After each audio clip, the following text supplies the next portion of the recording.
Et bien WakaTP les amis, c'est Dark Magikarp, je suis très heureux de vous retrouver pour un grand classique de la chaîne, la vidéo des achats mensuels du mois de mars 2021.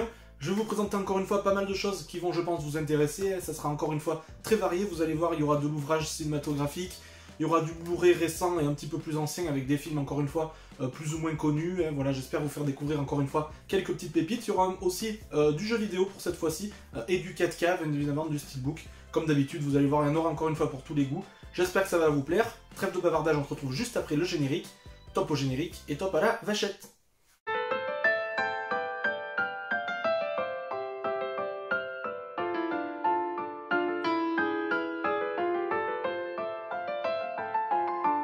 Commencer tout de suite par le seul et unique jeu vidéo de cette fournée de mars 2021. Vous savez que ma PlayStation 5 est toujours en cours de réparation, et j'en profite pour découvrir alors les jeux de ma collection que je n'avais pas encore fait bien évidemment, mais aussi les pépites que je n'avais pas encore achetées, que je n'avais pas encore découvert et qui me tenaient à cœur.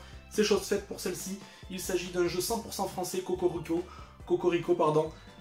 édité par Focus Interactive et Asobo Studios. Je veux bien évidemment parler du jeu sorti en 2019. A Plague Tale Innocence, voilà, un ovni dans la matière, mais un ovni très réussi, voilà, qui prend lieu et place dans la France, dans le sud-ouest de la France, des années 1300-1400, à l'époque de la découverte de la peste, à l'époque de l'Inquisition anglaise, etc.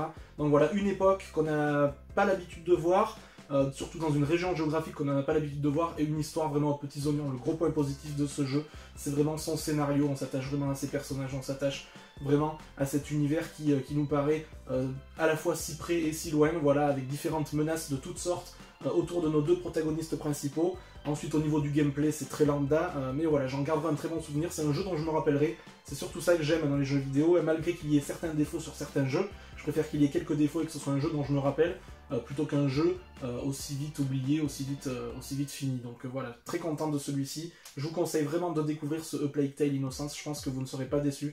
C'est vraiment du tout bon et du 100% français. Il faut encourager ce genre d'éditeur pour ce genre de jeu à vraiment à grosse prise de risque. Voilà, il ne ressemble à aucun autre. C'est vraiment ça son gros point positif, on va dire. C'est vraiment un jeu atypique et unique en la matière. Ensuite, j'ai fait un petit tour chez Noz. Voilà, j'ai pas de Noz près de chez moi, mais quand je vais à l'occasion près d'un Noz, j'en profite pour y aller. Voilà, c'est assez rare, mais je trouve en général quelques petites choses. Encore une fois, il y avait pas mal de Blu-ray, etc., mais c'était des Blu-ray qui m'intéressaient pas, donc voilà, j'ai pas envie de remplir mes étagères avec des cochonneries. Donc j'ai pris uniquement un livre, mais un ouvrage qui me tenait vraiment à cœur, que j'avais vu dans pas mal de retours achats, et j'espérais le trouver dans mon Noz à petit prix, au prix de, je crois, alors je crois qu'il était à 6,99, mais il était encore à moins 50%. Il est passé à moins 50% à la caisse en fait, donc 3,99 ou 4 € à peine. Il s'agit du livre Génération Vidéo Club, voilà, édité par Allociné, voilà, donc un site de grande référence, et on aime ou on n'aime pas, mais c'est un site tout public quand même de référence.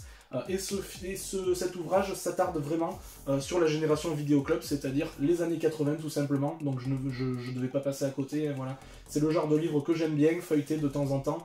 Voilà, c'est pas prise de tête, c'est vraiment tout public, on part à la découverte vraiment des grands classiques des années 80 dans l'ordre chronologique, avec une carte d'identité assez sympa pour chacun des films. Je peux vous en montrer d'ailleurs une juste là. Qu'est-ce que je peux vous montrer? Voilà, Le flic de Beverly Hills de 1985, avec voilà le synopsis, la fiche d'identité, l'année, les petites anecdotes, voilà, les citations du film, voilà, c'est assez sympa.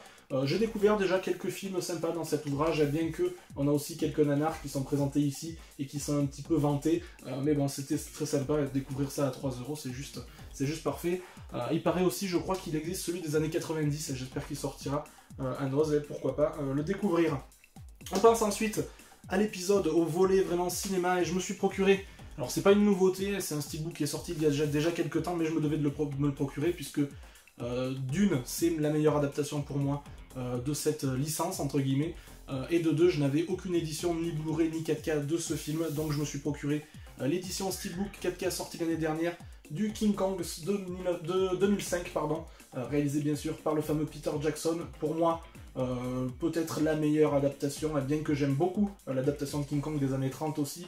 Il y en a eu tellement, et voilà, il y a eu Le Fils de Kong, il y a eu pas mal de films aussi un petit peu comiques et parodiques autour de ce sujet-là, mais celui-ci est bien évidemment le plus abouti.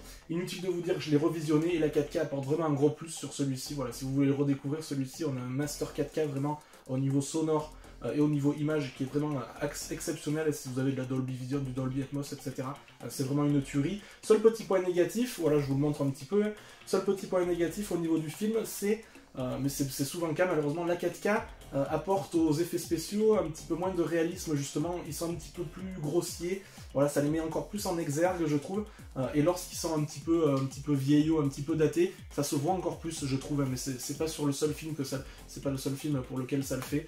Malheureusement voilà, les effets spéciaux, de par la qualité de l'image, ils ressortent encore un petit peu plus, et malheureusement parfois ça fait un petit peu tâche, mais sinon c'est vraiment du tout bon. Voilà, bon, je pense que vous le connaissez tous celui-ci, je pense. Il y en a certains qui l'aiment pas spécialement, moi je l'aime beaucoup, c'est vrai que c'est un petit peu grossier sur certains traits, mais bon ça a permis à vraiment tout un chacun de découvrir le King Kong d'origine.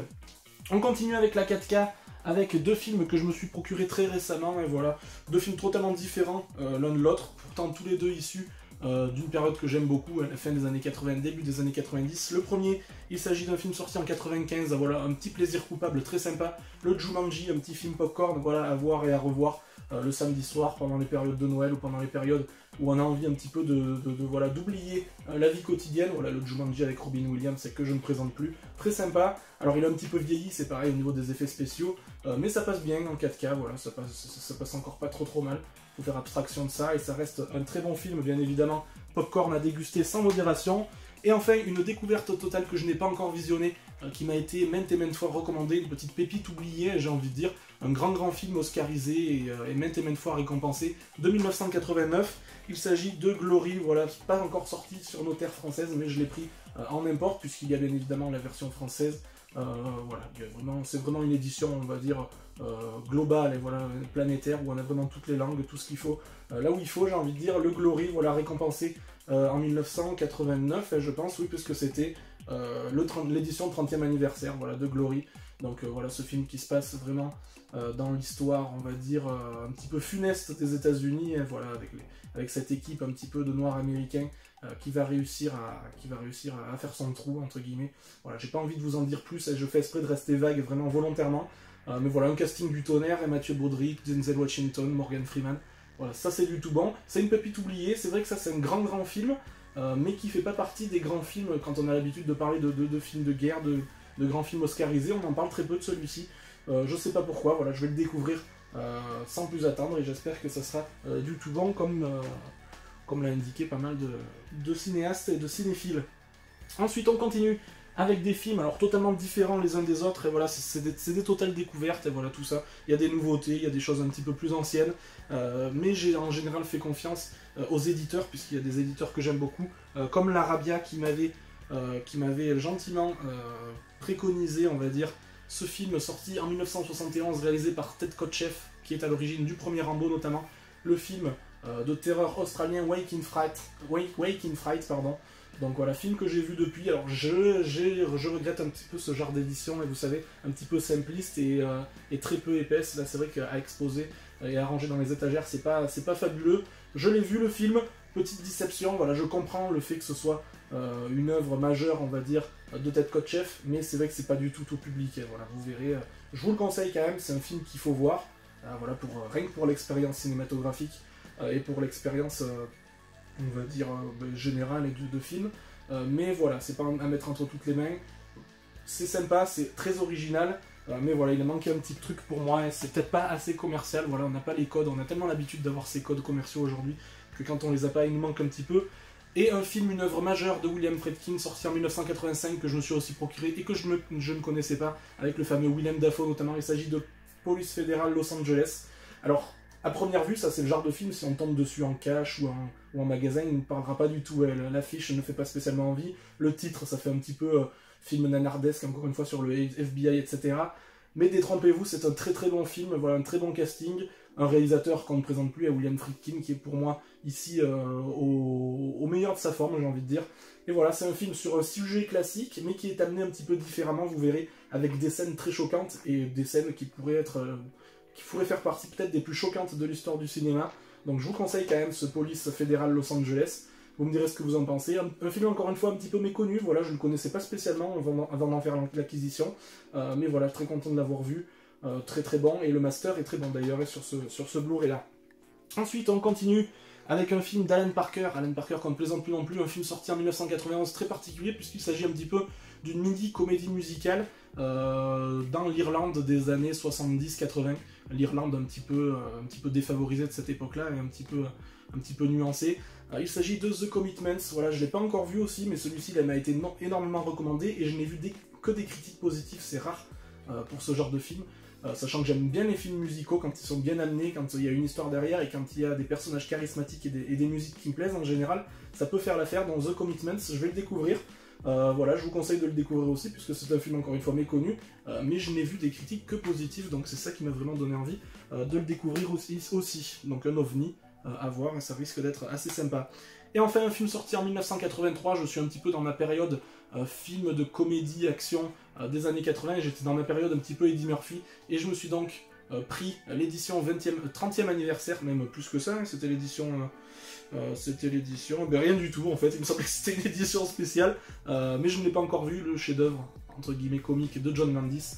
Un fauteuil pour deux, voilà, pas encore revu, mais j'en garde quelques souvenirs de l'époque, et je l'avais vu je crois quand j'étais jeune, mais j'en garde très peu de souvenirs, donc voilà, je m'abstiendrai un petit peu de toute critique, mais content de le trouver dans une édition totalement remasterisée. Encore une fois, il était déjà sorti en France, mais il est ressorti très récemment, je crois que c'était au mois de février, et voilà, ça va permettre de redécouvrir de façon hautement qualitative ce petit chef-d'œuvre comique quand même, je crois qu'il usait de pas mal d'astuces assez sympas pour en faire une référence en la matière, et pour en faire un film dont on se souviendra plus tard.